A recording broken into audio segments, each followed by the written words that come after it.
धृतगद्वन्द्या त्रिमूर्तिस्त्रिदशेश्वरी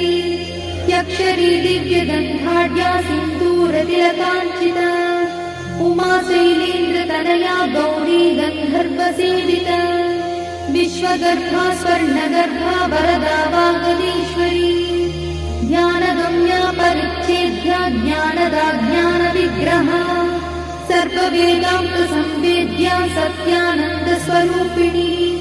लोपामुद्रार्चिता लीला क्लुप्तब्रह्माण्डमण्डला अदृश्यादृश्यरहिता विज्ञात्री वेद्यवर्जिता योगिनी योगदा योग्या योगानन्दा युगन्धरा इच्छाशक्ति ज्ञानशक्ति क्रियाशक्ति स्वरूपिणी सर्वाधारा सुप्रतिष्ठा सदसद्रूपधारिणी।